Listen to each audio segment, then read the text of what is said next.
इस विषय को लेकर ऐलनाबाद पहुंचे। देखिए, जो आंदोलन देश के अंदर चल रहा है उसी आंदोलन के संबंध में ऐलनाबाद आया हूं। और आया तो हनुमानगढ़ था, लेकिन यहाँ के जो भाई हैं उनका प्यार यहाँ तक खींच के ले आया और उन्होंने कल हमारे से टाइम लिया था और रात टाइम लेने के बाद और अब तक इन्होंने बहुत अच्छी यहाँ पे भीड़ जुटा दी है। और हम यहाँ के प्रबंधकों के इन भाइयों के अति धन्यवादी हैं। नाम तो शायद मेरी जान सोनू है, रामकुमार है, इन्होंने बहुत अच्छी यहाँ पे जो है वो इंतजाम कर दिया। हम अति धन्यवादी हैं सब भाइयों।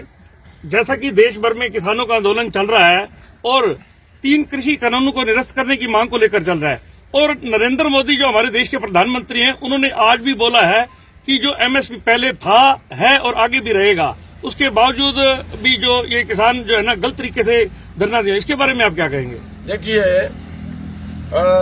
जहां तक 3 कृषि कानूनों की बात है, ये कृषि कानून नहीं है, ये कृषि व्यापार कानून है। कृषि कानून तो केंद्र सरकार बना ही नहीं सकती, कृषि के व्यापार के कानून है। और ये कृषि का व्यापार जो खरबों का व्यापार है वो मोदी है वो अपने मित्रों को देना चाहता है। और पूरे देश का जो भोजन है वो चंद पूंजीपतियों के गोदामों में चला जाएगा इन कानूनों से, और पूरा फिर वो ब्लैक करके उस भोजन को बाहर निकालेंगे। और देश की जो हमारे देश की गरीब जनता है उसमें करोड़ों लोग भुखमरी का शिकार होंगे, क्योंकि यहाँ की जनता अमीर जनता नहीं है। पहले हमारे सामने उदाहरण आ चुका है। महाराष्ट्र की सरकार ने दाल से स्टॉक सीमा हटाई थी, 200 रुपए किलो में दाल बिकी थी। अभी प्याज आपके सामने 80 रुपए किलो में बिका, आलू 40 रुपए किलो में बिका। अभी कानून नहीं थे तो ये हाल है। और जब उनको लाइसेंस दे दिया गया तो हमारे देश में इतने मोटे मोटे मगरमच्छ है जो सारे देश का भोजन खरीद के अपने गोदाम में जमा कर सकते हैं। और भोजन जो है वो व्यापार नहीं होता, एक बात। दूसरा, जो उन्होंने कहा है एमएसपी है, एमएसपी था और एमएसपी रहेगा। मैं ये कहता हूँ एमएसपी तय करते थे, एमएसपी तय कर रहे हैं और एमएसपी तय करेंगे, लेकिन एमएसपी पे खरीद ना है और ना थी और ना करेंगे।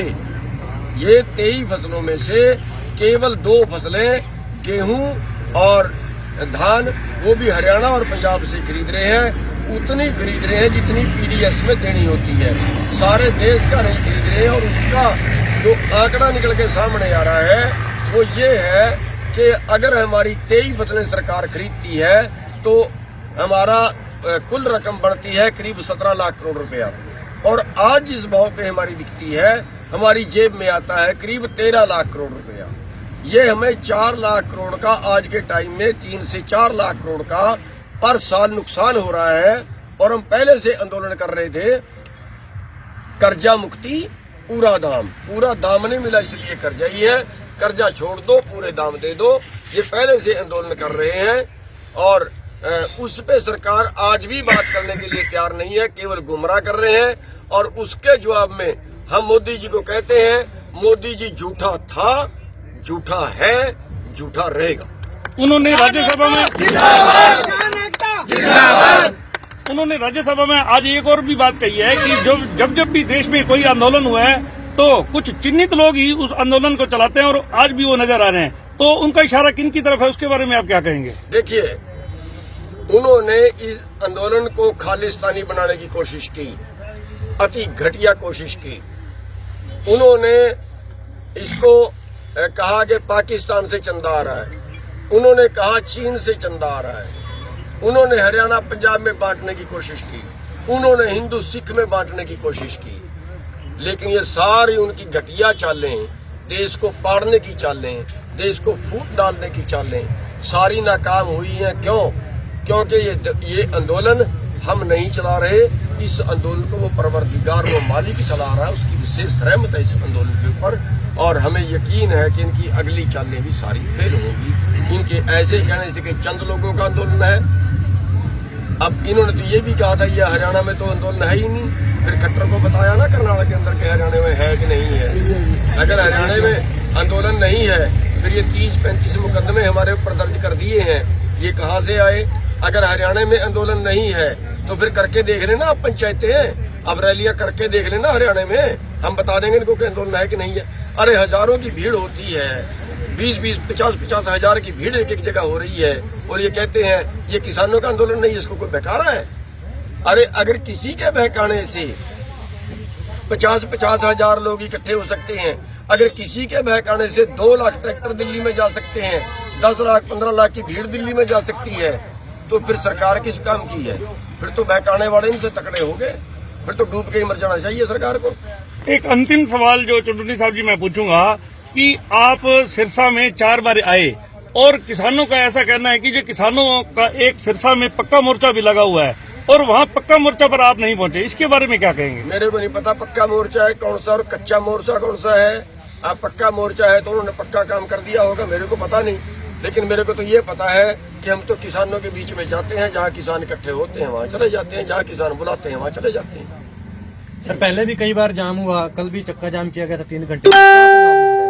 देखिए प्रभाव का तो ये है, पत्थर बेशक आखिरी चोट से टूटता है, लेकिन पहले बड़ी चोटें बेकार नहीं जाती, पहले बड़ी चोटें उसको बोधा करती हैं। हम हर स्टेप जो उठा रहे हैं वो मोदी सरकार को बोधा कर रहा है, कमजोर कर रहा है, और जिस दिन ये टूटेगी उस दिन ये बिखर जाएगी। आगे की क्या तैयारियां सर अब आपकी? देखिए कोई नई तैयारी तो मैं आपको कहूँ तो संयुक्त किसान मोर्चे की मीटिंग में ही होगी। हाँ जी। लेकिन एक जो बात निर्णय है, एक जो बात तय है कि आंदोलन, अरे भाई हम सड़कों पे बैठे हैं, वो आंदोलन ही तो है, वो तैयारी ही तो है। सड़कों दिल्ली की रोकी हुई है, हाईवे नंबर 1 में बैठ जाना, 1 घंटे के लिए 2 घंटे के लिए रुके तो तूफान आ जाता है। हमें तो 2.5 महीने हो गए रोके को, 200 लाशें हमारी जा चुकी हैं। तो हम तब तक बैठे रहेंगे, तब तक आंदोलन चलाएंगे जब तक हम जीत रहे। चुननी साहब, देश के इस आंदोलन के दौरान अभी तक लगभग 200 से ज्यादा किसानों की शहादत हो चुकी है, लेकिन देश के प्रधानमंत्री के मुंह से एक भी शब्द किसानों की शहादत को श्रद्धांजलि के रूप में नहीं निकला, क्या कहोगे? देखिए उनकी संवेदना मर गई है, और बीजेपी जो है वो दंगई पार्टी और क्रूर पार्टी है। उन्होंने तो कई बार हमारे ऊपर हमले करवा लिए हैं। एक भी किसी मंत्री के नाम से के मुंह से आज तक किसी परिवार के प्रति संवेदना प्रकट नहीं की जा रहा। वो लोग भी शहीद हुए जिनका एक अकेला बेटा परिवार में था, अति दुखदायी है। और पहले बार हम देख रहे हैं कि जब पार्टी के लोग आके आंदोलनकारियों पे बट्टे मारे, आंदोलनकारियों से झगड़ा करें, हम पहली बार देख रहे हैं। अरे इनको पुलिस में भी तबार नहीं रहा, इनको प्रशासन में भी तबार नहीं रहा, इनको किसी चीज पे तबार नहीं रहा।